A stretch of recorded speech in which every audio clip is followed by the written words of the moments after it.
final night of the Velocity Pitch Competition semifinals for Spring 2024. My name is Krista Tryanovsky, and I am the Associate Director of Founder Development. I'm going to be your MC for tonight, and we're really glad to have you here with us so you can watch all of these student teams try for their chance at one of 4 $5,000 prizes. Before we begin, the University of Waterloo acknowledges that much of our work takes place on the traditional territory of the Neutral, Anishinaabe, and Haudenosaunee peoples. Our main campus is situated on the Haldimand Tract, the land granted to the Six Nations that includes 6 miles on each side of the Grand River. Our active work towards reconciliation takes place across our campuses through initiatives like research, learning, teaching, and community building, and is coordinated with the Office of Indigenous Relations. A few notes before we get into our pitches for tonight. The first one is, if you've ever been inside of this room before, and you would have heard me say this last night, thank you for giving a great example. The stairs are noisy. So what we're gonna try to do is that if you need to use the stairs to refill on water, pizza, get to the washroom, please try to do this in between pitches and not while somebody is pitching, simply out of respect for the pitcher. If you need the washroom or water fountain, they're located back outside in the main lobby on your left side beyond the stairs. All right, so this term, we received over 80 applications to the competition. These covered a wide range of business categories and students from every single faculty. We've narrowed it down to just 24 teams. 12 teams pitched last night, and tonight we will have the remaining 12 teams pitching. At the end of this semifinals round, only 8 teams will be moving on to the pitch competition finals, which are happening Thursday, July 25th. There, they will pitch again before a new panel of judges, and where 4 teams are going to be awarded $5,000 in grant funding to grow their business. All right, so each team is going to have 3 minutes to pitch, followed by a 3-minute Q&A period with the judges. Now, let's welcome our judges. First up, we have Parisa Sadat Musavi, Associate Director of Product Development and Spaces. She is also an alumna of the University of Waterloo, earning both a master's and PhD in chemical engineering nanotechnology. Parisa previously worked as a project coordinator at the Center for Bioengineering and Biotechnology and led research projects in collaboration with biomedical device startups as part of her postdoc. At Velocity, she provides founders with mentorship and support in their product development journeys, in addition to her responsibility overseeing multidisciplinary lab spaces and resources. She's a great person to know. Welcome, Parisa. Next up, we have Danielle Rose, the CEO of Saragen, an agritech company developing probiotics for plants to increase crop yields in hydroponic fruit and vegetable production. She has a background in microbiology and genetics and was on the Forbes 30 Under 30 list for science. Welcome, Danielle. Last, we have James Lohman, who is a founding engineer at Coastal Carbon, a company located at the Velocity Incubator. He builds AI to monitor coastal health and measure seaweed from space using satellites. James completed Velocity's Cornerstone program. Yeah. We have any Cornerstone fans here tonight? Last night we had fans. Okay, we got 1 fan. We'll work on that for next time. So while he was attending University of Waterloo for a PhD was when he did the Cornerstone program, and his startup joined the Velocity Incubator in January of 2023. Welcome, James. Thank you very much to our judges for lending your time and experience this evening. Now, here are the teams who will be pitching tonight. Automax AI, Canopy Robotics, SiteEcho, Doro, Drive Ads, Echo Notes. Then we'll be having an intermission followed by GrooveEver, Notflow, Biomulion, Red Blue Quantum Inc., My Pharmacist, and Escape Platforms. Are you ready to get started? Yeah. All right, our first team for tonight is building Automax, an AI assistant that helps real estate appraisers automate the property valuation process. Here to pitch for Automax AI is founder Hamza Ahmed, a mechanical engineering student from the Faculty of Engineering. Welcome.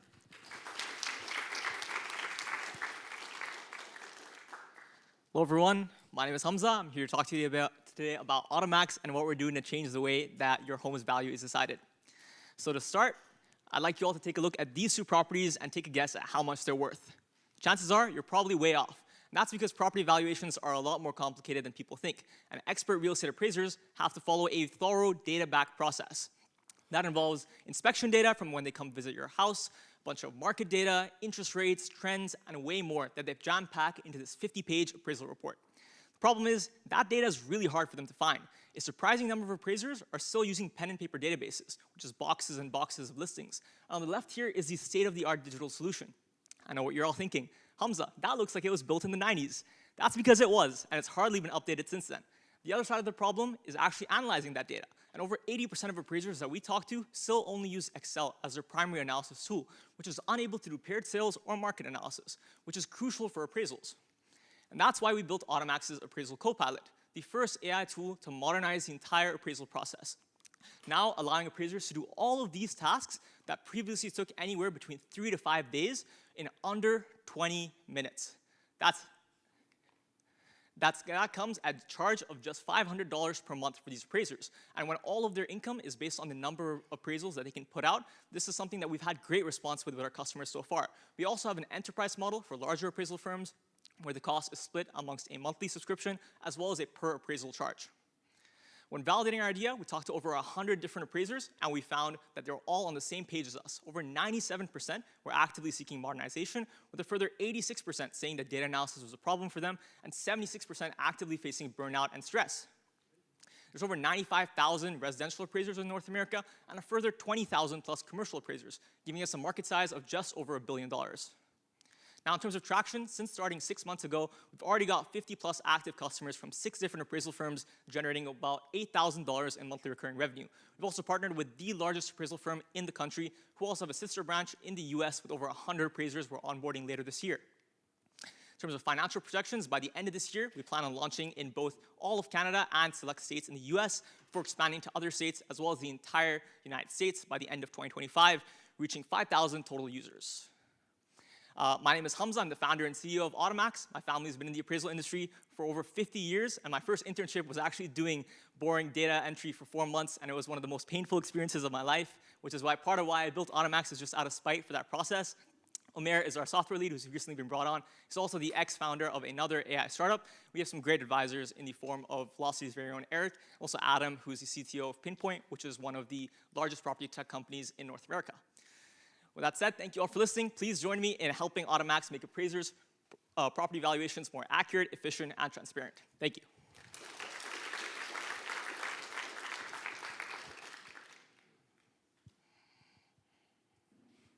I don't think I really have any feedback other than very well done. Thank you. Yeah, very well done. So maybe what was the inspiration came from? Like you worked out of the real estate? What was the data? That you know what it was? I was doing that data entry for 4 months, and then towards the end of it, I really couldn't stand doing data entry, so I built a Python script to automate my job for me. So that's kind of my initial glimpse into what I could do to automate that process and how big the potential was. That same summer, I was on a road trip in the US, and I have family in the US that are all appraisers. And so while I was visiting them, they kept complaining about data entry while we were at one of my cousin's weddings, and I just built the tool initially for them to help them kind of automate. Okay. I didn't want to make it a startup or anything, but then the results were great with them. They referred me to another firm. I brought it up to Canada, and just the customers were there. Are they going to pay your subscription fee? For them, it's free. No, they don't pay anything. No. No.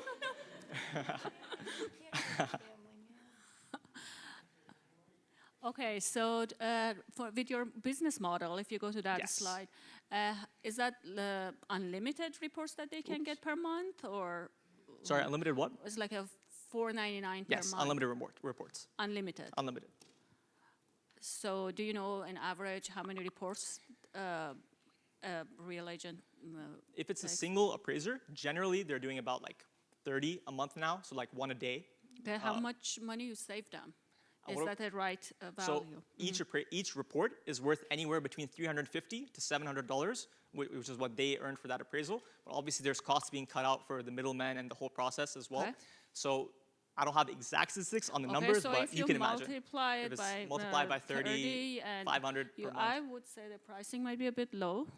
based on what they save. So you might want to try this and see. I thought that initially, and that's what I was testing out with different users. Initially, this was 1,200, then it came down to 800, then it came Okay. down to where it is right now. Here we go. And it was just from the response I was getting from them. And also, some of the larger firms, they preferred switching to like a per appraisal contract as well, instead of just being like a flat subscription, because they actually pay their employees not per appraisal they do, but just like a flat salary. So. Right. Okay, still do validation. That's great. Yeah, your business sounds great. I guess just as an AI question, is it generative AI that you're using? And if so, how do you avoid hallucination? Yeah, so there's a couple of steps. Generative AI is the main one for natural language processing. We also have computer vision for some of the images, property images, and analyzing those. How do we avoid hallucination? Main one is prompting really, really strictly. And also we fine-tune our models with a bunch of conversations. So all the conversations we're gathering, we're using those to try and fine-tune our model as well. So not every single conversation, we like pull them together, try and fine-tune after time, but that's been working so far. And we have a disclaimer saying that the value is up to the appraiser ultimately. So it's more of a recommendation device, right? Not actually giving the final value. So I can't like hide a little phrase in there being like, this value is very high. That's the thing, right? The value ultimately comes up to the appraiser. We're not trying to replace them. It's just like an electric bike to help them move faster. Perfect. Got to stop you there just because we're out of time. Well done. Awesome. Thank you, guys.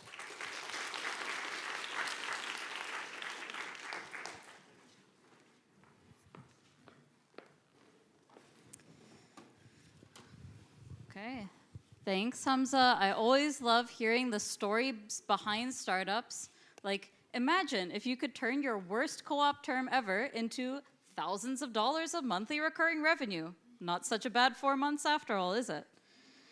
Okay, so I hear there are a few folks up at the back. We'd love if you're able to come down and find a seat, and I'll just ask if anybody who has an empty seat next to them can raise their hand. And then I'll give a couple minutes for folks to come down from the top. We're going to be waiting till you come down, so now the pressure's on.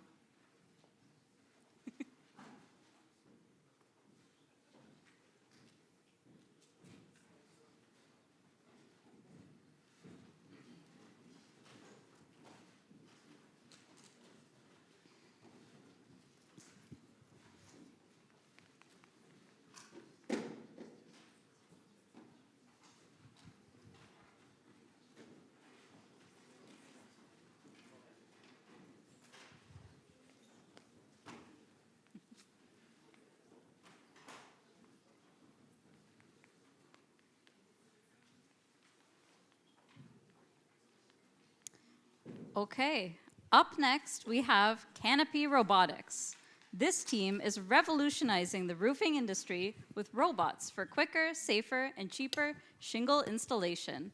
Please welcome Afraz Hemraj, a mechatronics engineering student from the Faculty of Engineering.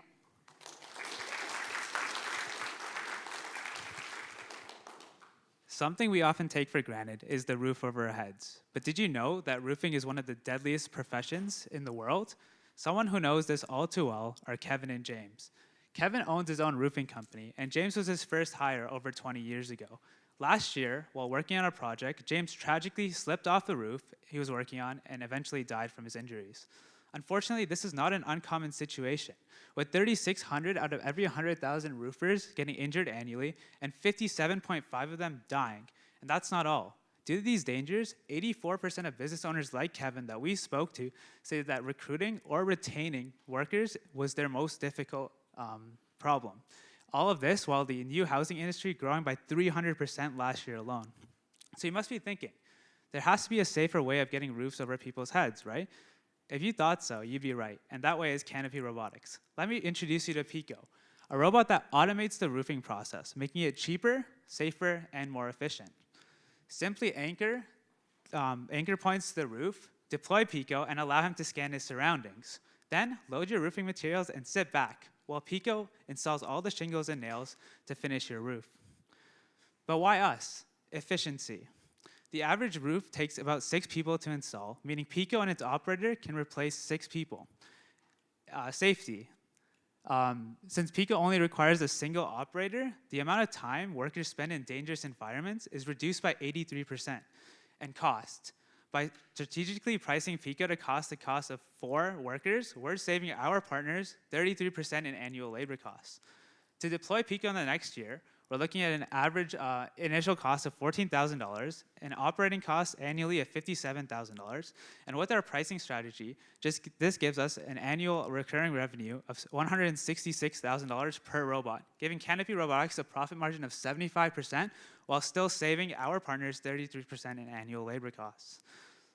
By targeting new roofing companies like the 660 founded just last year, we have a SOM of $147 million. And expanding into all new construction, we have a SAM of $8.2 billion. And our total market of all roofing companies in new construction and roofing replacement is worth $21.5 billion.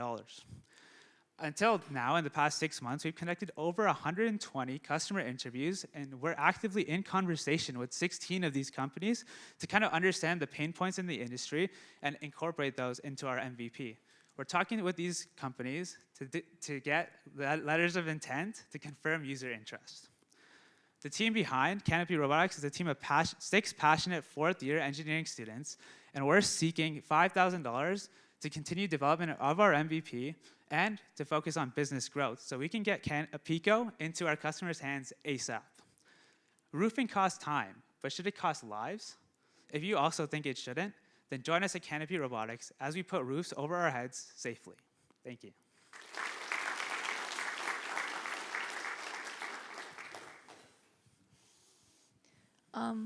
Well done. First question for your market, what was the geography on that? So that's the US market. Okay.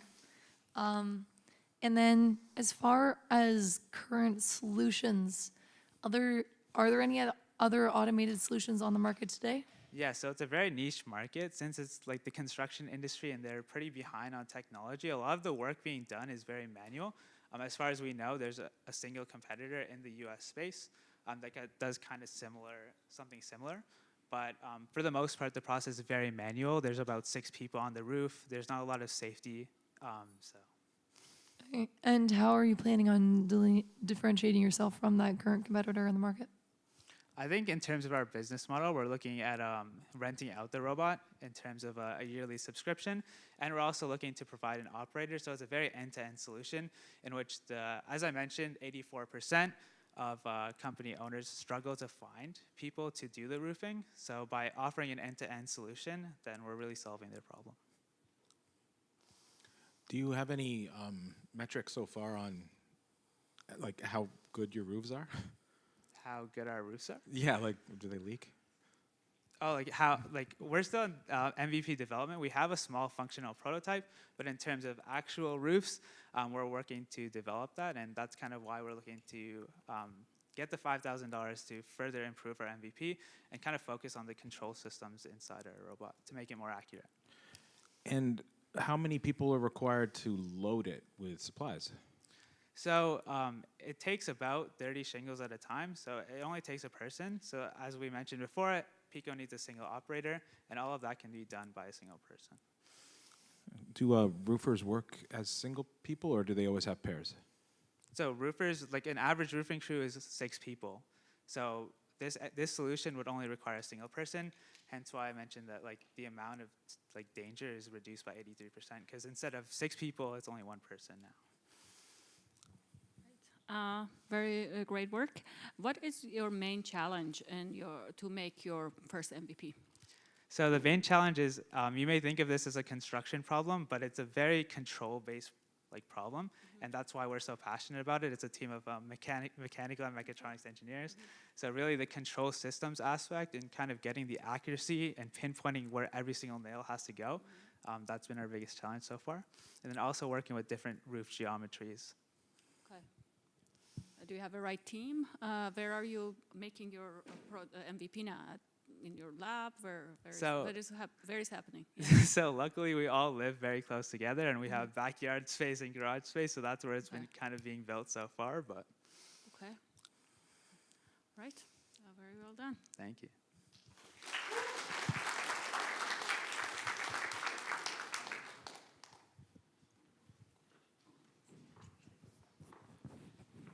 Thank you, Afraz. I am very thankful that I don't have any roof problems because Automax AI says I can't afford a house. All right, up next, we're going to hear from Site Echo, who is transforming academic papers into engaging, market-ready multimedia summaries like paper teasers and video abstracts to enhance visibility. Presenting for Site Echo is Adama Olumo, pursuing a PhD in Structures and Construction Engineering from the Faculty of Civil and Environmental Engineering.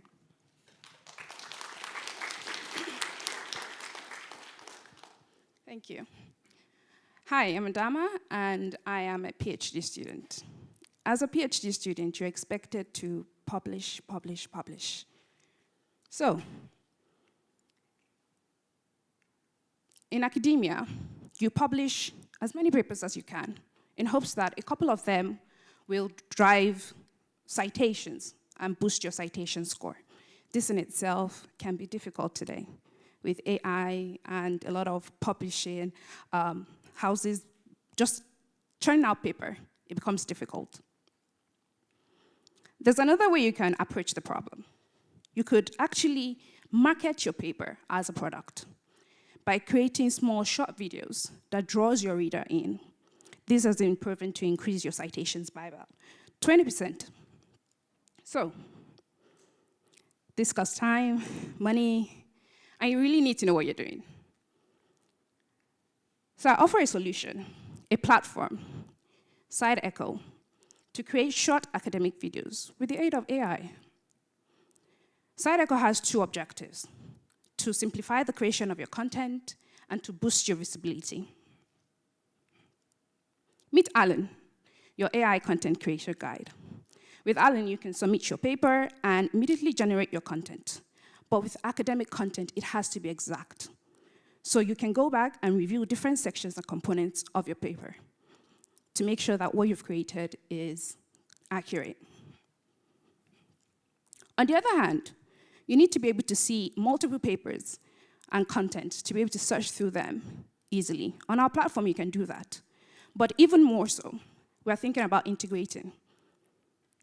You see, by integrating with platforms like Google Scholar, ResearchGate, LinkedIn, you can boost the visibility of video content and make it more widespread. In addition, how we make money is by partnering with conferences, journals, and institutions. By partnering with those people, we can offer bundled services. So with every paper that is published, you're able to create a particular video to market your paper. The market is growing. Only last year, we had over 5 million papers published globally. This in itself is a $3.4 billion market. And this is increasing. It's increased by 2%, usually every year. So it's a growing market. We, as a team of founders, are researchers mainly, so we know the problem. Professor Milad Kamkar actually has videos for his papers, and he'll be the one that we'll be using for our test subject. Currently, we are working on our MVP, and we are reaching out to 2 main conferences that will probably be piloting our product. And that is why we're seeking the 5,000. Thank you.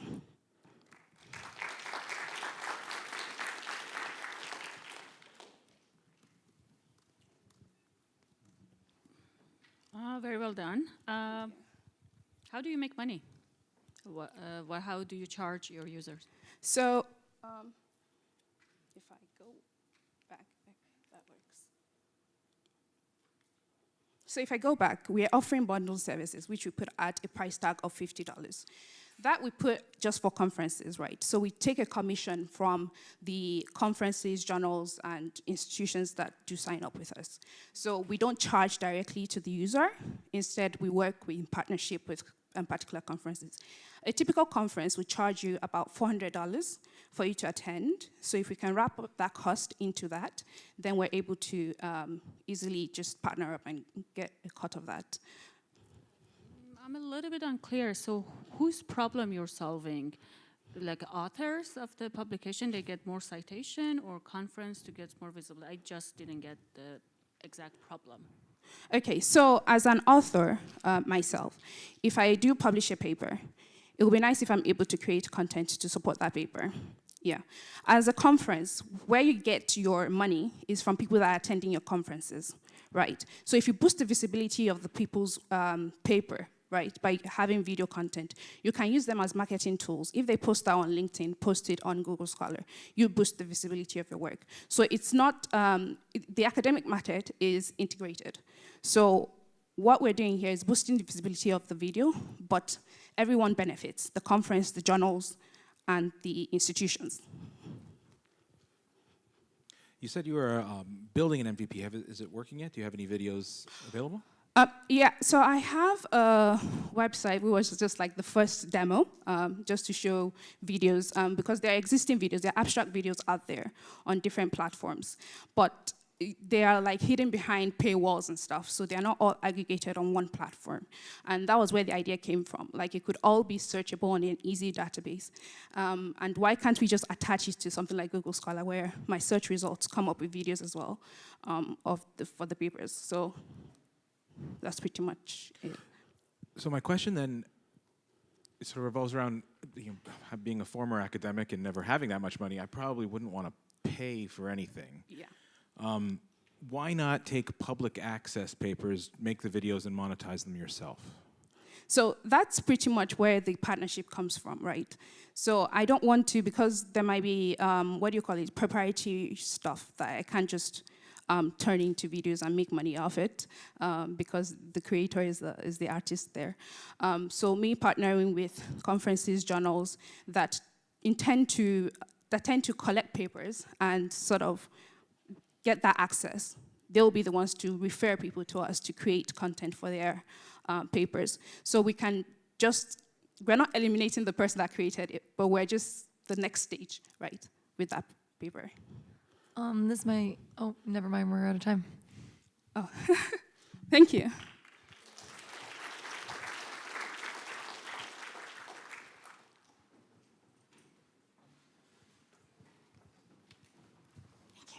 Thank you, Adama. I agree, the H index, totally outdated. I want to be judged based on how many people like, share, and subscribe to my papers. Okay, our next team is building Doro, your daily mental health coach, offering early support through self-reflection, therapeutic journaling, and skills learning. Representing them is Rastin Rasoli, an undergraduate student studying computer science and joint psychology from the Faculty of Math.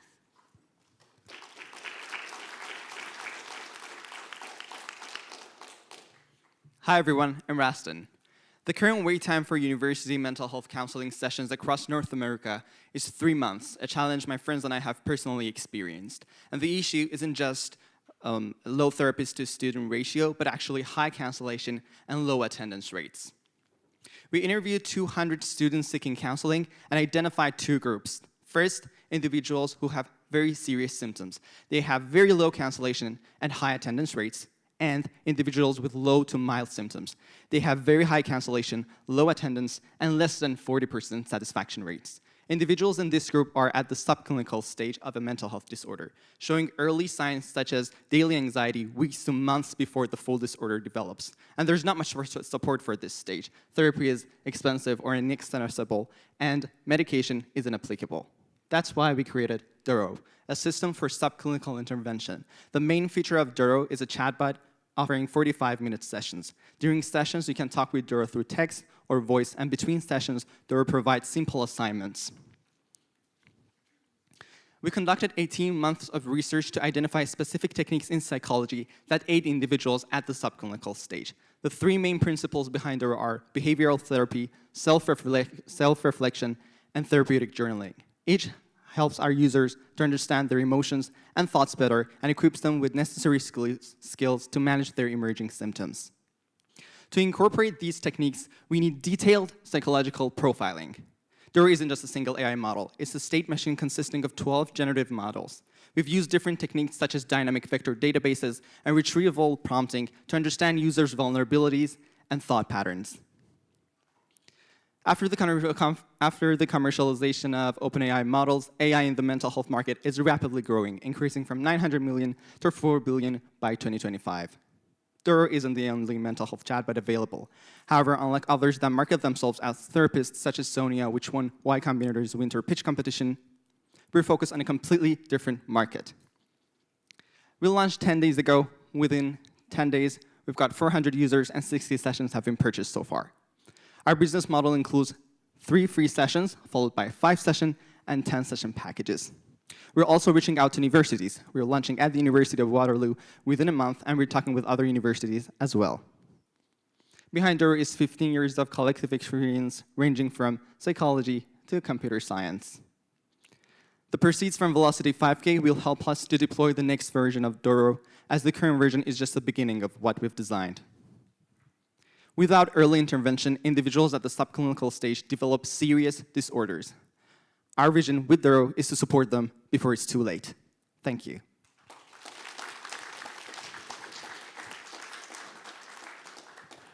Excellent pitch. Is there any regulatory around this particular sector as far as providing basically health information to students?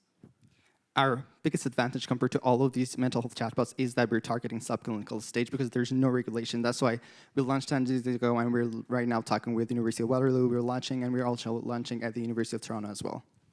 Okay, and what's your current plan to reach a non-student demographic that may have a higher willingness to pay, ideally people in industries that are experiencing significant mental health stress? Exactly. So we're just starting with students because, well, they're youth and they're more comfortable sharing using tech solutions, but we're also talking with hospitals and frontline workers, and we're also talking with YMCA for immigrants as well, but we have some language barriers there as well. But first, we're getting with students, but definitely we're getting to those communities as well. So your current demographic is students, like what age? Between the university students aged between 18 to 25. 18 to 25, okay. So a little bit of like an ethics part of it. Have you done, because I'm sure there's a lot of controversy on AI and mental health and ethics, so any comment around that? Yes, the prototype was ready 2 months ago, and since then we've been like hiring and recruiting University of Waterloo students, constantly following them. We launched 10 days ago because all of our advisors said that I think the prototype right now is ready. There are no concerns, but we did a lot of like validations to make sure that it's valid to reduce the hallucinations and all of the concerns right now. Do I have that? Any specific kind of mental health issue, or it's that your models Yeah, so offer? it's subclinical stage, and there are many major symptoms that happen in the subclinical stage: sleep disturbance, daily anxiety. These are the 2 main symptoms that we focus, but they're very similar. There are a lot of overlapping symptoms at the subclinical stage. Perfect. Very well done. What is your cost per session so far? Yeah, so it depends on if you're choosing 5 session or 10 session. 5 session is at $9, and 10 session is $17. No, that's the price you're charging, right? Yes. No, I mean, like, how much does it cost you per customer? It depends on how much you talk. 40 cents to 80 cents for us. Not bad. Have you thought about using any influencer marketing in any of the specific sections that you're looking at? Yes, so we're talking with 2 influencers who are working with schizophrenia community and depression communities. Yep. Awesome. Excellent job. Thank you so much.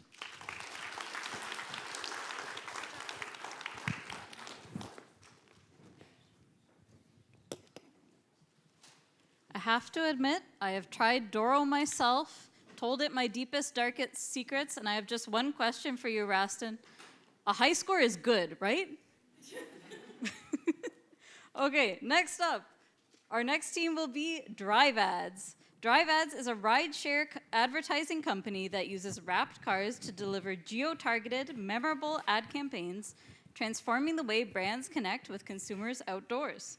Pitching for Drive Ads is Vladimir Savchuk, an undergrad student completing the summer program for students at risk from Ukraine from the Faculty of Engineering. Welcome.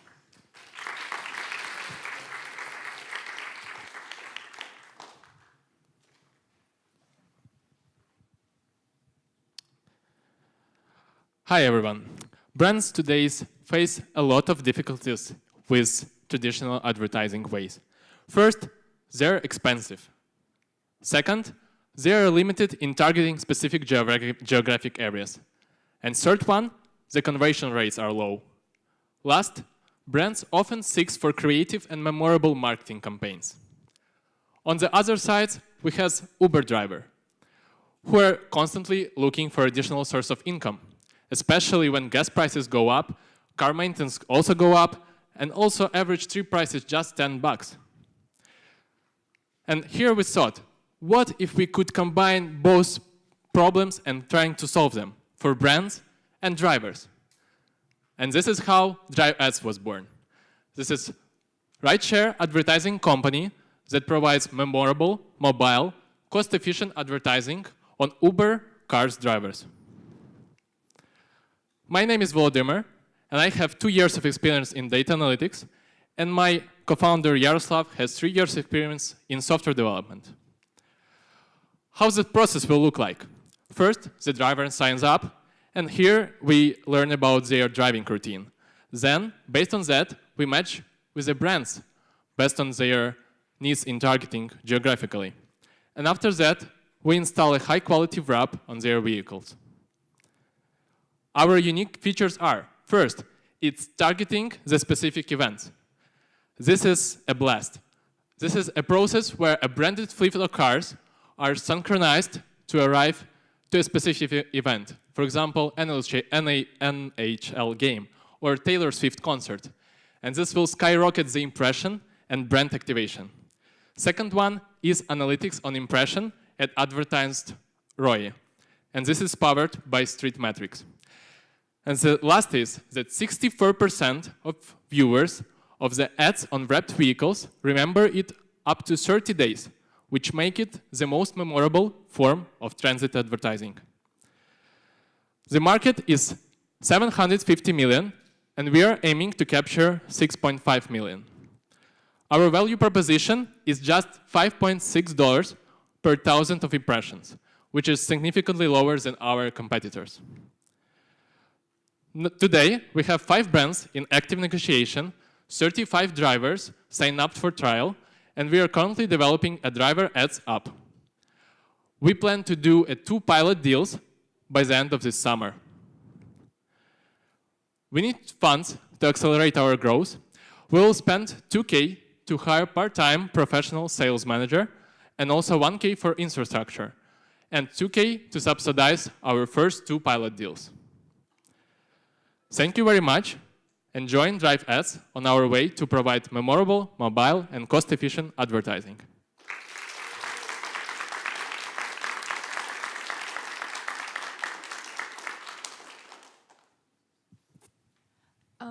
Just some clarification. So in addition to just kind of having the drivers driving around normally doing their Uber routes with the advertising on the vehicle, you're also basically going to have them go to specific events?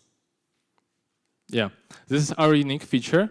Basically, the driver will be incentivized with additional money to go to a specific event just for hour or more, like hour or 2, like when the event is happening. And when, for example, 5 cars with the same brand are coming, so basically they are not driving, they're not making their work during that time, but they are paid significantly more than they are just based monthly paycheck from us. How much does a wrap cost? So far we discovered that the wrap starts from 300. It's like for a basic one, but it actually really depends on the type of wrap because there are like small kind of like stickers, and it could be the whole card wrapped, and it could cost up to like 2Ks, 3Ks, like whole wrap.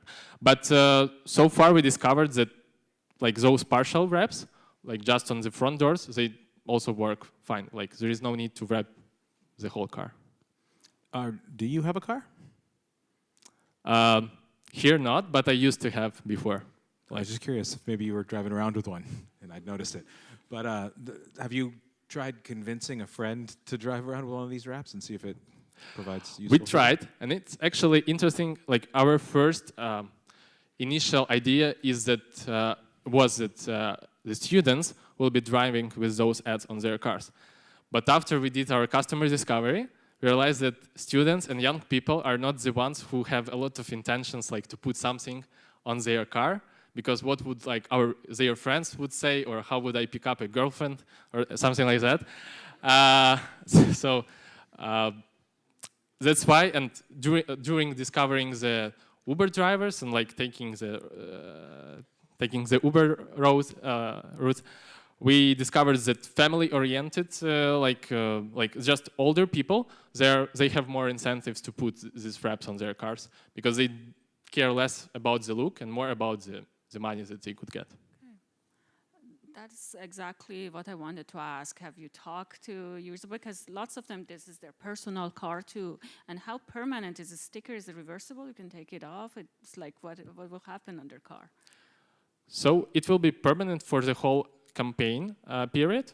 Mm-hmm. Like campaigns, like the minimum period of the campaign would be 2 months because less it's not economically viable. Mm-hmm. But yeah, we will be fully in charge of like installing the wrap, and then we will like deinstall it. It will not make any like kind of damage to the car or something. Interesting. So is this like, how about having a time? Yeah. I want to say, how about advertisement inside the car? So it is, yeah, this will be it as well. All right. Great. Thank you.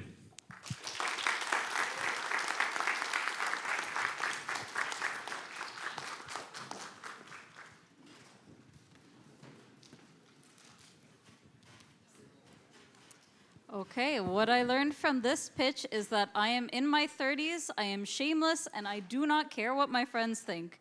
Unfortunately, I also don't have a car. Surprisingly, I didn't learn that from Automax AI. Okay. I'm getting paid to mention no, I'm not.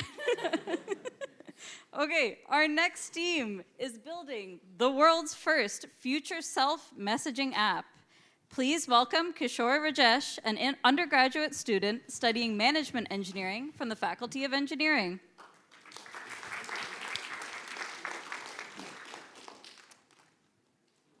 Hello. This is me. Actually, this is me on my 15th attempt last year, trying to track my workout progress and my workout journey. But I was facing a problem. I was not getting any credit for the work that I was doing, and the person who was reaping all the reward for the work I was putting in right now was this future jacked version of myself. And I wanted to get that credit from that person. I wanted to talk to that person. But that person is just me. I just want to talk to my future self. Well, I can't do that right now, but what if I could? And that's what we're building. We're building the world's first future self messaging application. Send a message now and receive it in the future and continue to have that conversation with yourself. And this is backed by psychology. Self-continuity, the understanding that the future version of yourself is the same person as you are right now, is the #1 trait in individuals who take action in their life. There is a competitor who is working on sending emails into the future and into the long-term future, but we're focused on sending messages, text messages, into the short-term future. And after conducting 150 user interviews, we were able to discover that these are just some of the use cases that people want to use our application for. And some of the obvious ones are time capsules and emptying racing thoughts. So what is our business model? We have received interest from educators and clinicians, and educators namely want to use our applications to streamline the process of helping their students send letters and messages into their future selves. And clinicians want to find ways to streamline their CBT processes, so they've also seen large amounts of use cases in our product. So we're looking at a $25 million SAM. So what's our plan? We do have one. We're going to start with future free users, then leverage the network effect to allow individuals to send messages into their friends' future selves. And then from there, we're going to fine-tune our product to serve schools and therapy clinics. Right now, we've done 150 user interviews, and we are on our second design iteration, and we've partnered with 6 schools and 5 clinics.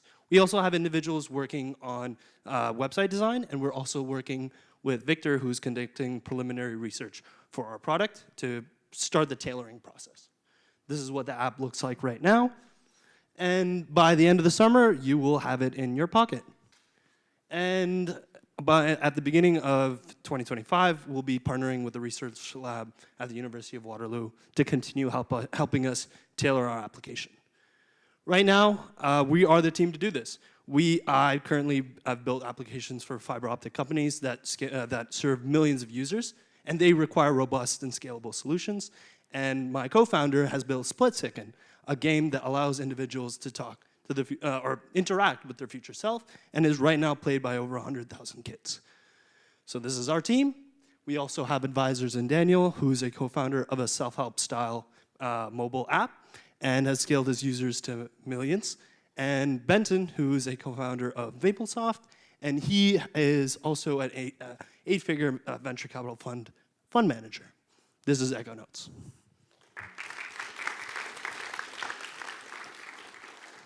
Okay, going back to the problem, so schools and clinics. You used a couple of acronyms here, so I wasn't sure exactly what we were talking about. You're right.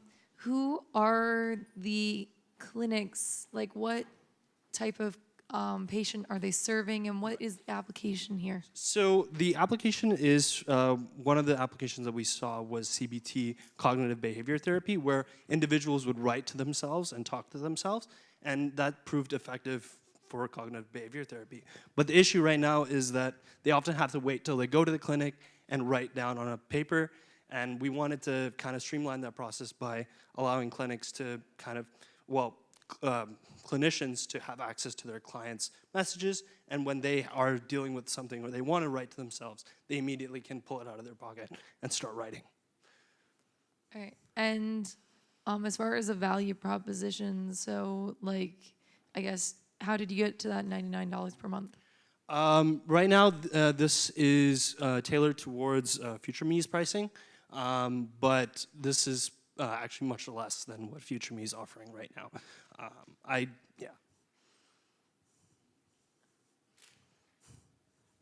So with these numbers, so each school pays like $50 a month, and all of the students get access?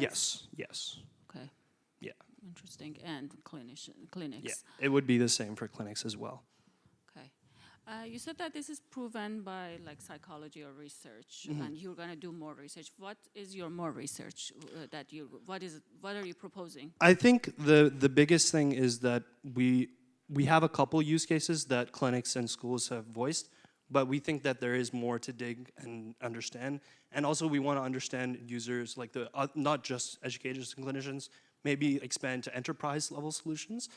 And I think that would be another place where we would start conducting research and kind of find out more use cases, because we believe that this is larger than just educators and clinicians. So what is the value proposition? Why not note-taking and save it, open it later? So I think the main kind of proposition is ease of use, and those letters and books and journals, they can often tend to be lost, and we want to save that for the individual, and also we want to facilitate actually conversations with yourself, not just writing one time and then kind of forgetting about it after. Have you already launched the app? No, we're launching at the end of the summer. Our major engineering effort right now is security, because we're dealing with very sensitive data. We are a bunch of part-time students, so again, a major engineering effort being there. Yeah. Thank you very much. Thank you.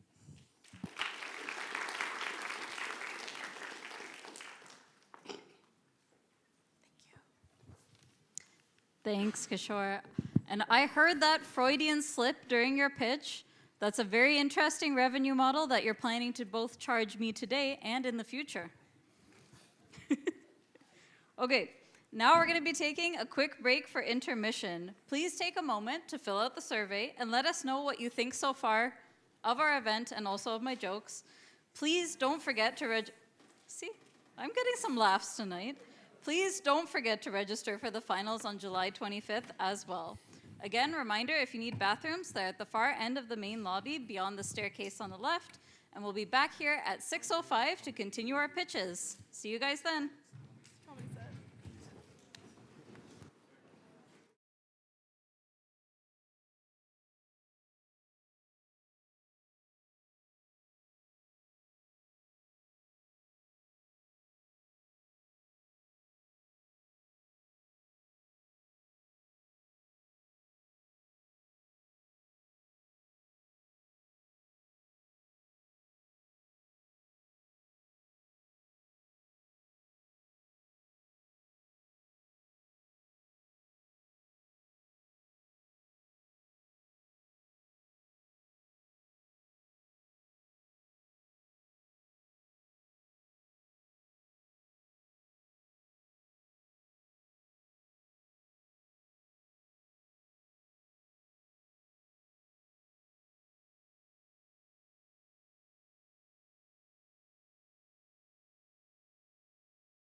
Back.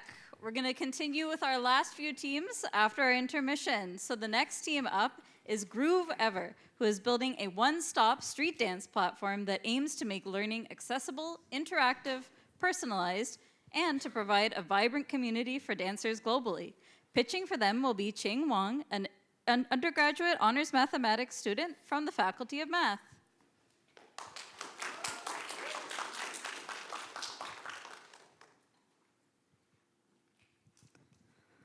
My story with street dance started when I lived in Singapore and China, where I took hundreds of dance classes because it looked cool. Before I came to Canada for uni, I got really into locking, a dance style which just made me happy. But surprisingly, I didn't find any locking communities or classes here, but I really wanted to learn more. So I went to Japan for an 8-month co-op and performed in Tokyo. So apparently, there is a high barrier for street dance because the resources are inaccessible, especially in smaller cities. There's also lack of information awareness and community. So after I came back from Japan, I created a locking group and 30 friends joined. I taught over 30 free classes and took over street dance club. So I've built a community in Waterloo, but I want to grow it further and help people in other places too. So for the first time, breaking has become an official sport in Paris Olympic this year, which proves the huge market potential. We did 50 customer interviews to validate the problems, and we also expect a 1 billion market. So in terms of competitors, Steezy offers recorded online classes. Patreon allows dancers to form online communities. ClassPass allows users to use credits at their partner studios, while Groove Ever, we offer everything they do and more. So Groove Ever is a one-stop street dance platform that makes learning accessible, interactive, personalized, and provides a community for dancers. Our target audience is young generations in street dance, although we may expand to other dances as we grow. We also include smaller cities, which are the undeveloped market. We do have an MVP, which got 58 users in 2 weeks after launching through hosting 2 workshops. And we have over 15 partnerships with instructors, dance crews, and clubs. So just a demo for, this is our landing page and learn page where you can find classes based on locations and instructors, connect page where you can find local communities and events. So in the future, we wish to add more features like feedback, chats, comments, and also we're also exploring the possibilities of implementing AI and AR to improve the experience. Our revenue stream will be through online learning, service charge, promotions and ads, and also sales from streetwear. So we're a team with expertise in different fields and a lot of dance experience.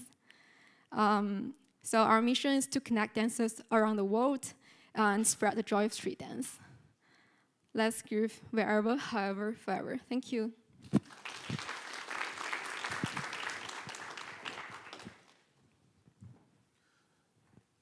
So you end up like sort of providing dance classes yourself, or was it a link to other people selling their dance classes? Yeah, so it will be a platform connecting like existing classes through partnerships, like with studios, instructors, and like dance crews, clubs, and also so it's like a B2C model. Yeah. Understood. And when you said you had sort of 15 partnerships and 58 users, are they are the partnerships the providers of the classes and the users the people purchasing through you? So it's a kind of both. Like clubs is like they host classes, workshops, events, but they also have like users that we can reach. So, but most of them are like event organizers and instructors that will be providing the resources. Yeah. Understood.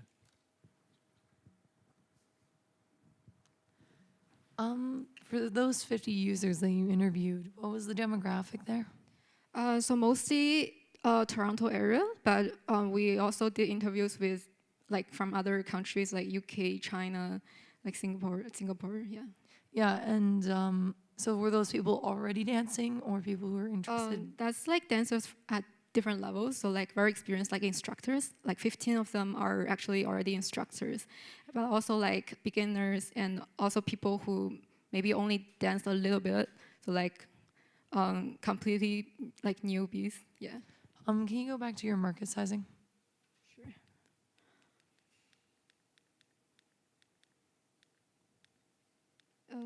Yeah, so it's here. So where does that 500 per year times 2 million then come from? So that's based on our like interview surveys and also research online. So we estimate like dancers spend average 500 a year, and we hope to take 2 million of users. Like for myself, I spend probably like 5,000 a year, but like that's, but we expect people to spend around 500 on Group Faber. Yeah. Okay. Do you mind to go to your business model, how you're charging? Okay. Yeah.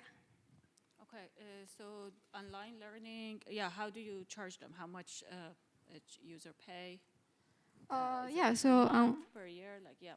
okay, so we use like a credit system instead of subscription because we really want to focus on user growth first, because to build like the community, we need a lot of users. So right now we're focusing on service charge, which is like hosting classes and events. And then we charge a very small portion.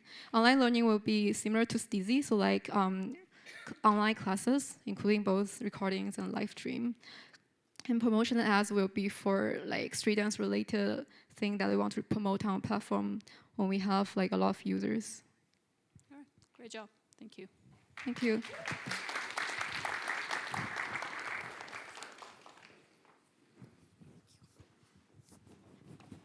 Thank you, Ching. I can see a celebrity sponsorship in your future. Like imagine Shakira, whenever, wherever, we can dance together. Okay, we have some Shakira fans in the crowd. Okay, coming up next, we have Notflow, a non-linear, collaborative computational notebook designed to enhance version control and workflow efficiency for data scientists. Representing Notflow is Maisha Thassan, an undergraduate student from the Faculty of Math.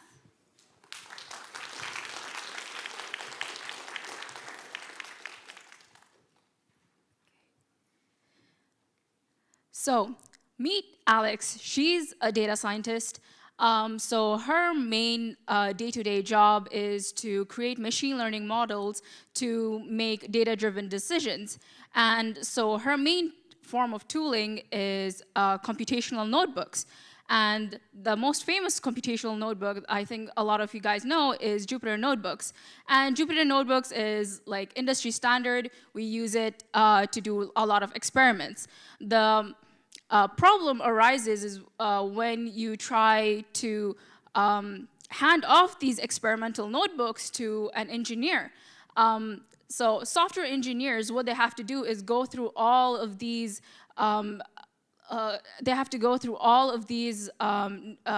data and all of these experiments and figure out what makes sense and what doesn't and how everything kind of connects. And that's very difficult. And that's very difficult because of how notebooks are initially kind of structured. And this is not just a problem for Alex, but data scientists worldwide. Data scientists and data engineers, they have to do a lot of back and forth just to figure out what kind of connects and how to create these type of machine learning models for production. And these problems arise because of how initially, fundamentally, notebooks are structured. They lack modularity, their experiment structure is extremely linear, and most data science experiments are not really linear. Furthermore, version controlling right now is extremely bad using just Git. It's not very good with GitHub. And there's no real-time collaboration, and there's no way to to schedule workflows very easily. This makes a very bad data scientist. So we're solving all of that using Notflow, which is Figma for computational notebooks. We're trying to create we're creating computational notebooks that you can work around spatially. You can make code blocks and different text blocks and attach them together to create a new way to experiment and build your workflow. So Notflow can help with creating nonlinear workflows, self-hosting, connecting different scheduled workflows together. We will also provide in-house version control. So we're looking at a very large market these days. There's a $322.9 billion market, and it keeps on growing every single day. And by 2026, we're hoping 28% of data science jobs will also grow. So we do have some competition, but Notflow is the only one that's kind of focusing on the fundamental design of computational notebooks. I'm gonna have to cut you off there. I guess initial start, going back to your market sizing. What was driving these numbers here on the right? Yeah, so the current market, 322.9 billion, is like the AI and machine learning market right now. It's extremely big. And then the 95.3 billion is the data science kind of market. And we're taking 1% of that, which is 953 million. So that is kind of where we're kind of focusing our interests. How many data scientists have you talked to in your market research? Yeah, so I went through the Velocity Cornerstone program and I did 20+ user interviews. So these are from like junior data scientists to like senior data scientists. Yeah. And how much did they say they'd be willing to pay for this solution? They're willing to pay about $20 a month. So for beta testing, we're focusing on just $10 per user because I'm using a lot of open source software right now, so I don't have a lot of costs. But when we try to scale up and like trying to move to like AWS infrastructure, etc., it's gonna get more expensive. So for beta testing, this is kind of like the business model we have right now. Yeah. Okay, at that pricing model, your market size is only 100 million, not 900. Sorry? Your market sizing is really off because you did top down instead of bottom up. At 5 million users, I guess actually times 12. Okay, so never mind. Your market size is actually too small. I think you've hit on a great problem because I hate Jupyter. But I almost would rather just pay universities to stop teaching it than pay for employees to get a different usage. But one thing that interests me is linking nonlinearity, like you said. But I feel like there's an AI play there. Are you investigating anything like a co-pilot that could take somebody's terrible Jupyter notebook and turn it into one of these? So that already exists. So when I did a lot of data kind of jobs, I realized that a lot of experiments are really non-linear. So that is kind of where I'm kind of focusing on. So in the future, that there definitely can be focus on like AI and adding some AI functionalities. Yeah. And what makes you think that people will pay for this when they're trained on Jupyter and Jupyter's free? Yeah, so Jupyter is free, but a lot of people do find it extremely annoying. So, for example, over here, like these are just from just like searching up why people hate Jupyter notebooks itself. We're also like providing a way to also schedule your workflows. Sorry, I do have to cut you off there.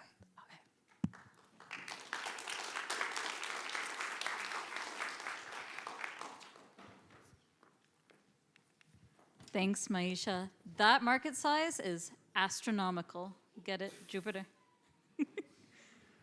Tough crowd tonight. Okay, next up, we have Biomulion, who is developing a nano-emulsion of N-chlorotaurine in oil to enhance antimicrobial and wound healing properties for biomedical applications. Pitching on behalf of this team is founder Andre Perez, pursuing a master's from the Faculty of Engineering, studying nanotechnology engineering.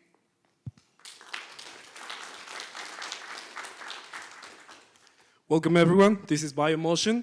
plug-and-play nanoemulsion for wound care applications. So, before introducing you to our product, I'd like to talk more about wound care. At some point in our lives, we've all suffered from a wound, but have we ever questioned about what happens at a cellular level? Well, for this beautiful process of tissue regeneration, 4 stages go on. One of them, hemostasis, inflammation, proliferation, and maturation. I'm pretty sure that with these images, you get sort of an idea of what's happening at each stage. But let's focus more on what's happening at the inflammation stage, where our blood cells try to go to the wound and eliminate the blood cells and the bacteria.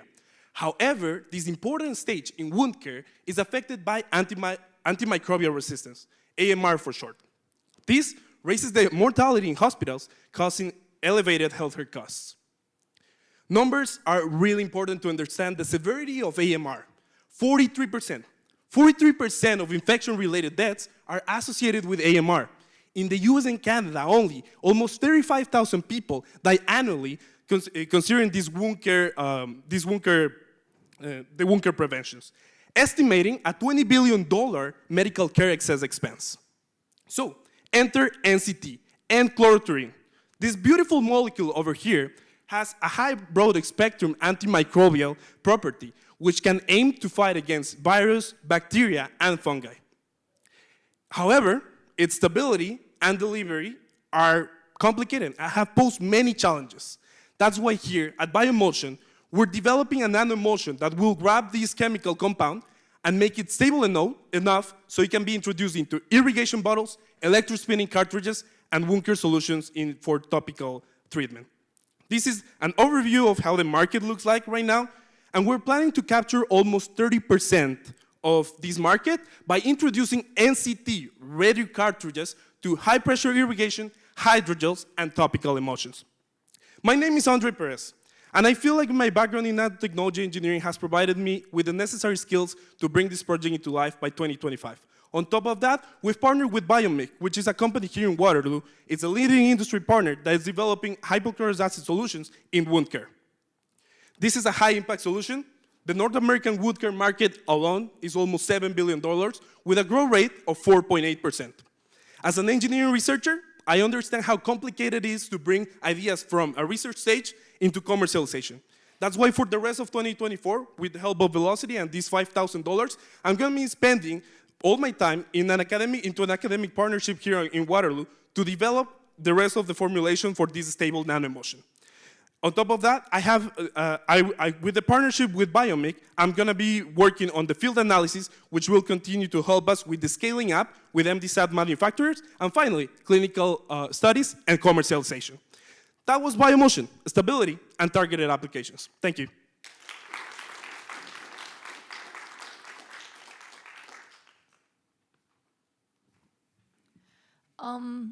So your revenue model, as far as how are you making money off of this?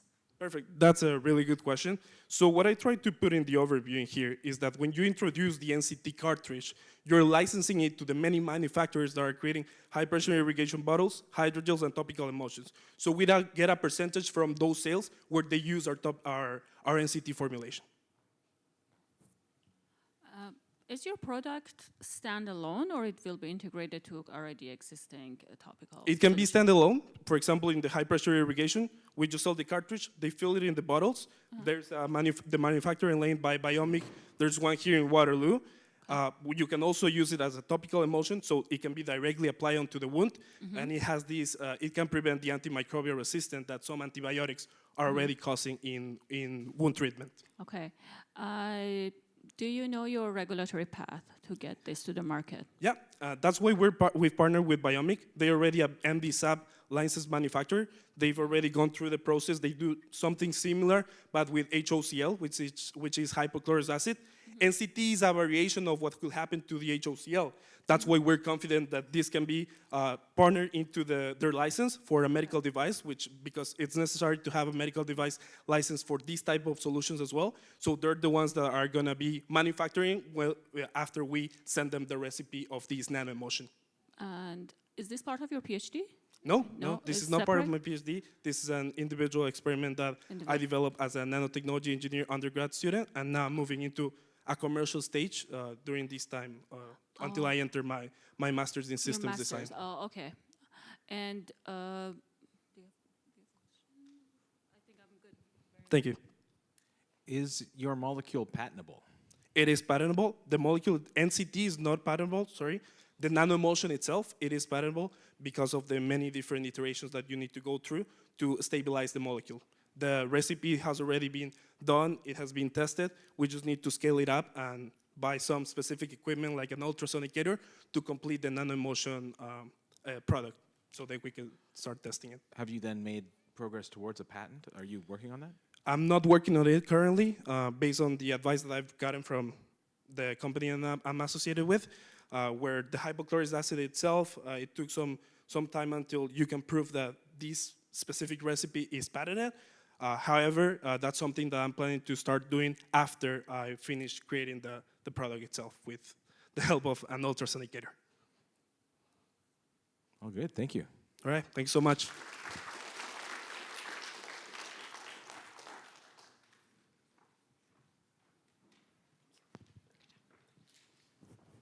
Thanks, Andre. I'm gonna need some N-chlorotaurine for my wounded ego. Okay, next up, we're gonna be hearing from Red Blue Quantum, who is turning ideas in superconducting quantum science into experiments. From Red Blue Quantum, here is Christopher Shu, a PhD student from the Faculty of Science studying physics.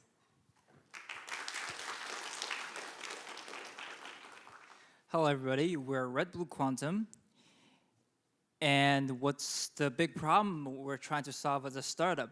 The big problem is that superconducting chips is an industry growing very fast, and it will power the next technological leap. Why?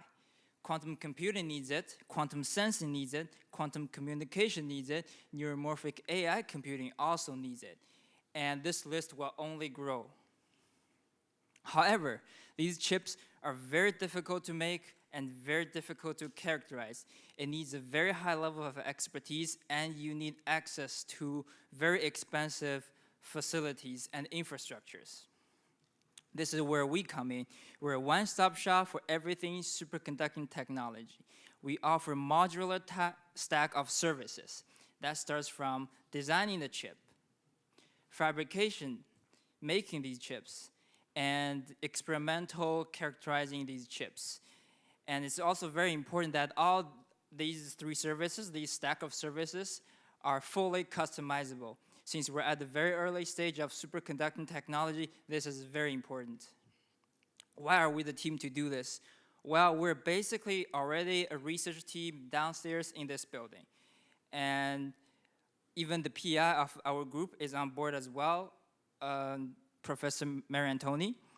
And we have 2 PhD candidates, including myself, and Mohammed, who just graduated with a master, is working as an RA.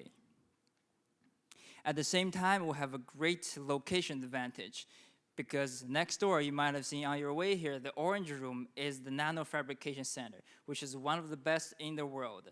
And that really enables us to make complicated circuits, give us a very competitive edge. Right now, the quantum market itself is 70 billion, and there's a 10 billion market for the neuromorphic AI market as well. And that's the number for this year, and these numbers will only grow very fast in the future. For our clients, the early customers are startups and research institutes. And if, as we mature in the future, then conglomerates can also use our service. IBM, Google are heavily invested in quantum computing and technology. And NVIDIA, AMD, Intel are also invested in neuromorphic AI. Our progress so far. We started in March 2024 this year, and we already have 2 customers, and we are recognized by the CDL Quantum Program and the Community Tech Founder Program right here in KW area. And we're Red Blue Quantum, and we turn research ideas into experiments. We're a one-stop shop for everything superconducting technology, and if you want to peek into the future, please talk to us. Thank you very much.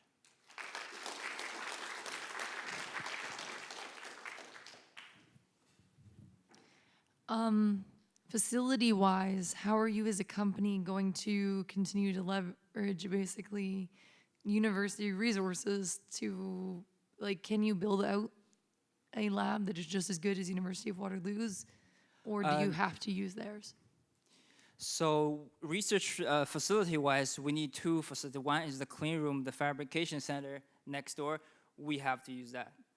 But we do want to make our own lab, which is a way we don't have right now. And that's the third part of the service, which is the fully experimental characterization. And we need to raise money to do that. And how much money would you need to be able to do $3 that? million. You can put together a quantum lab for $3 million? Yes. Okay. Start with a dilution refrigerator for 1.5 million, and so on. All right. The two customers you have, if you can say, who are they and what are their use cases?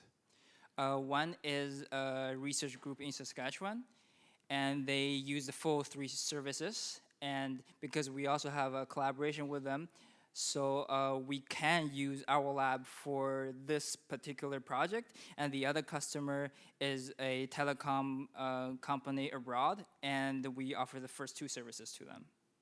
And when you mentioned there's already a $10 billion market for neuromorphic AI, yes, is that not really an R&D spend and not an actual market yet? Because neuromorphic AI computing already exists, and it's been going on for a few years now, and that's a market size for that, and it's not a brand new idea, and we hope to accelerate the developments in that area.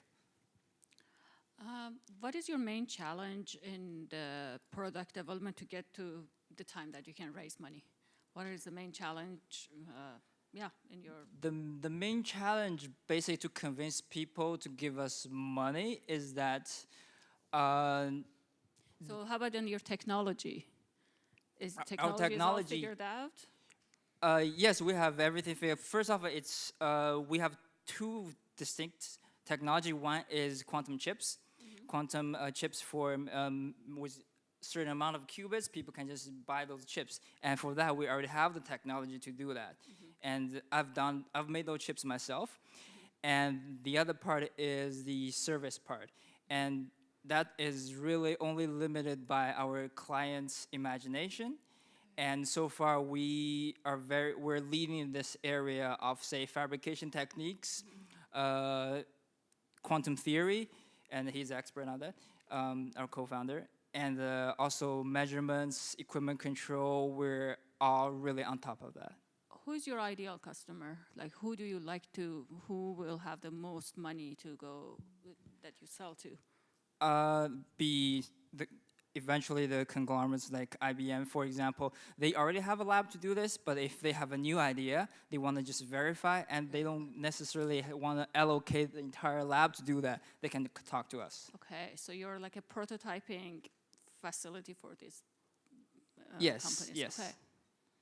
All right, great job. Thank you.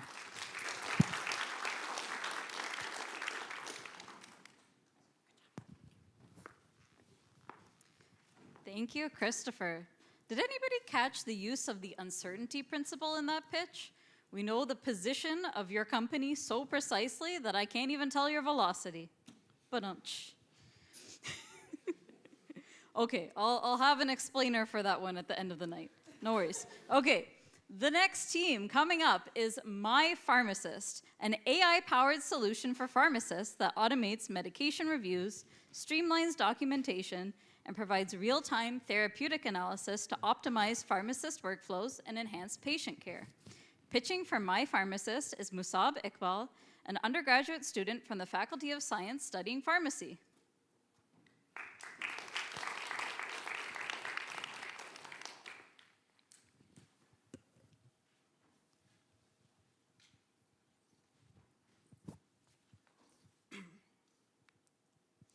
Hi everyone, my name is Musab and I'm here to introduce to you guys My Pharmacist. We're revolutionizing pharmacy care with AI-driven MedCheck automations. Now, a MedCheck is a 20 to 30-minute consultation with a patient that's on 3 or more chronic medications or has diabetes. These medication reviews ensure that medication is safe, effective, and taken correctly. This program is governmentally funded and is reimbursed as $60 for every regular MedCheck and $75 for every diabetic MedCheck.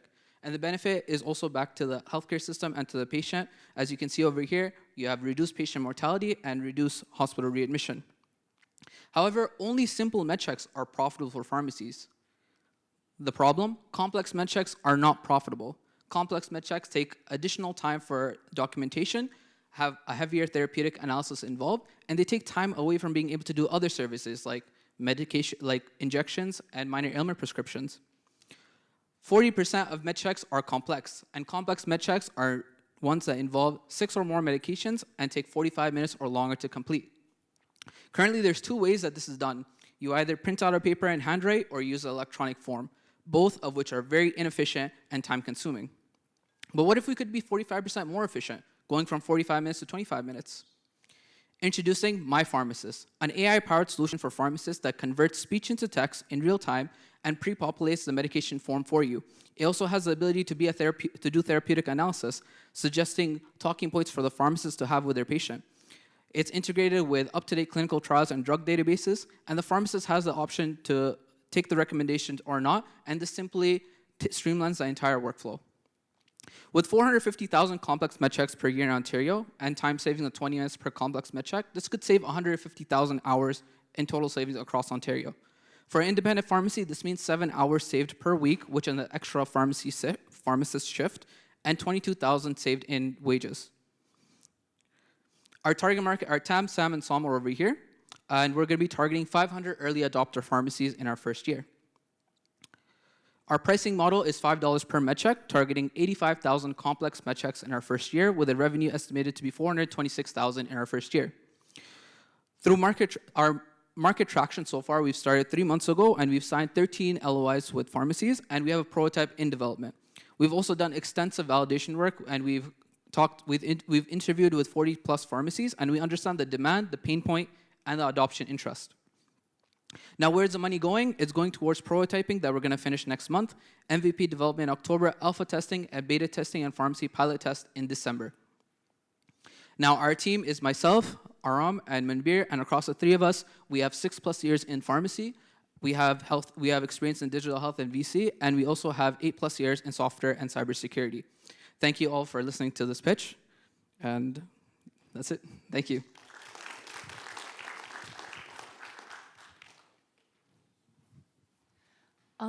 So market sizing, what's kind of the North American market for this particular type of solution? So right now we're targeting just independent pharmacies. Altogether, there's about 12,000 pharmacies in Canada, as well as 90,000 in the States. Okay, and do you have the math kind of off the top of your head as to what that looks like total per year? Total per year for first year, we're targeting, like Musab said, about 430,000 in terms of revenue. And the following year, we're hoping to grow by another couple percent. Yeah, but what's the total addressable market? Total addressable market. So as of right now, we're just focusing on Canada and at the 12,000 pharmacies. Okay, and 12,000 times what for dollars? So 12,000 times about $5 for each meds check that we're charging them. I think there was about 450,000 complex meds checks were conducted last year. Okay. Thank you.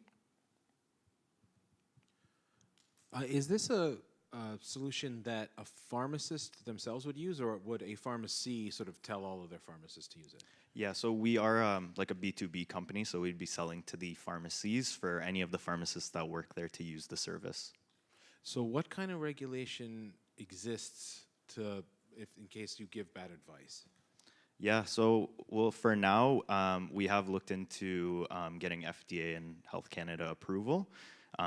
It does not, from what we understand, apply as like a software as a medical device, because it doesn't actually provide, like it doesn't diagnose anything, it doesn't interpret medical images, and it just provides suggestions for the pharmacist to highlight during the consultation. The pharmacist at the end of the day is still the final decision maker in any sort of clinical judgment.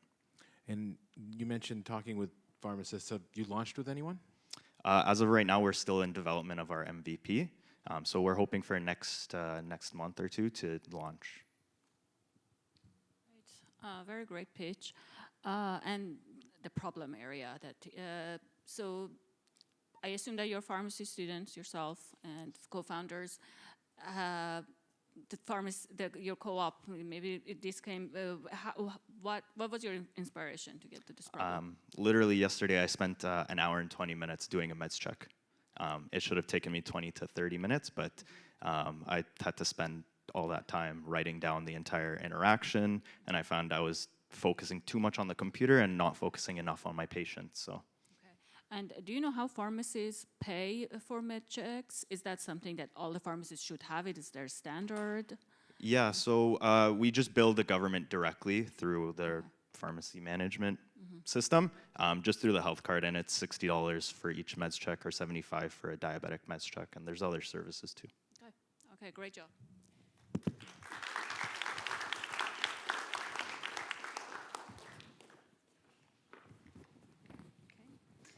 Thanks, team. Are we getting a theme here? For all of you out there who don't have a startup yet, just think on your co-op work term. What am I wasting a lot of time doing? Maybe that could be your startup idea. All right, our final team for tonight is Escape Platforms, a social networking and event platform for young professionals to connect through offline interactions using their daily schedules. Pitching for Escape is Hye-Song Jun, an undergrad from the Faculty of Mathematics, studying honors statistics with a computing minor.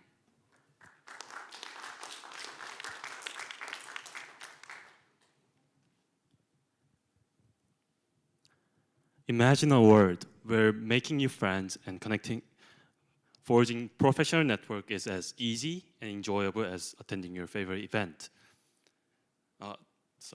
That's the world we are building at Escape. A social network that seamlessly integrates, I froze. I've met John. He's an investment banker, 27-year-old, fresh out of university, new to Toronto.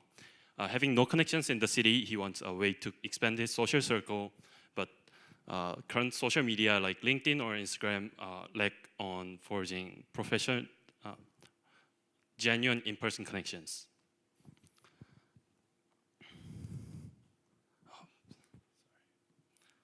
Despite numerous social media platforms, loneliness is at all-time high, especially among young adults.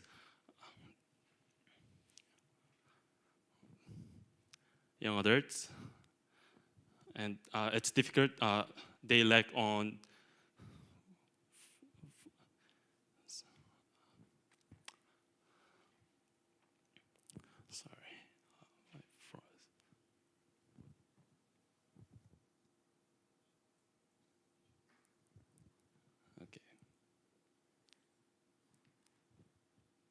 Okay, so we are building a novel social media platform for genuine offline connections and casual networking. We stand out by offering genuine in-person meetups, AI-driven event recommendation systems, and a social network that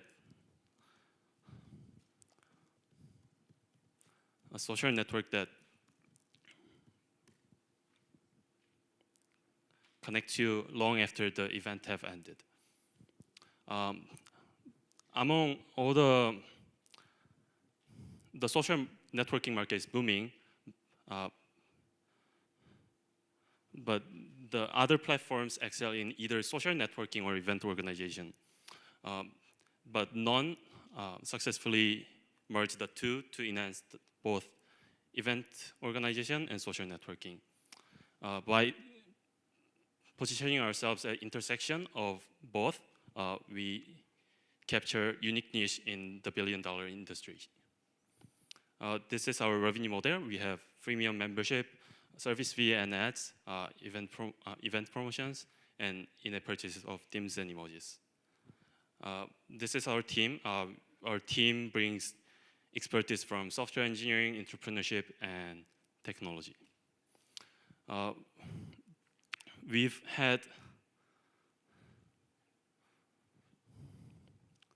already made significant progress with 200 waitlist, so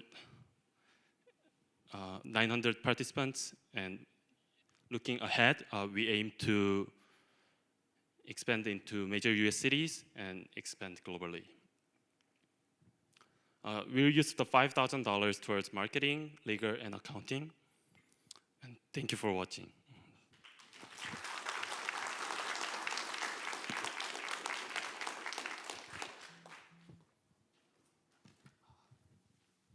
Sorry, I froze. I couldn't remember anything. Don't worry at all. We all understood what you said. Okay, so that you're 900 people in your waiting list. Are they paying? Are you going to charge them? What is Okay, the so the first 900 participants Mhm. are from the event, and they paid like average $70 to come to our events. But we've just finished building our app. It's now live in App Store and Google Play Store, and we are just like getting the users. Okay. Yeah. And your events are in-person events? Yeah, in-person events. So Where- people host events, people share their daily routine and let other people join their schedules. Wow, okay. That's very good. So are you positioning this as a local play to start with, like focusing perhaps on the University of Waterloo? No, I am based in Toronto, so like I focus on Toronto people. So I talk to a lot of people in Toronto, and yeah, So in the app, people in Waterloo and Toronto can use it. It's actually, if you scan the QR code, you can download the app, and yeah, you can see the MVP. It's very minimal. We don't have a lot of features yet, but you can try it out. So what kind of events would I see right now if I joined it? So it can be like a small event, like walking your dog, having lunch, or like rock climbing, to like big corporate events, networking events, and like any other kind of events. How do you plan on basically expanding beyond the Toronto or Waterloo area? So beyond Toronto and Waterloo area, so we want to expand into major US cities first. So that's why I went to New York Tech Week to connect with people and see like how the environment is there. Yeah, and I think we'll launch the app once we have some more features. We integrate the calendar and syncing features into the app, and then we'll launch the app in New York, hosting events and gathering people there. And thank you very much.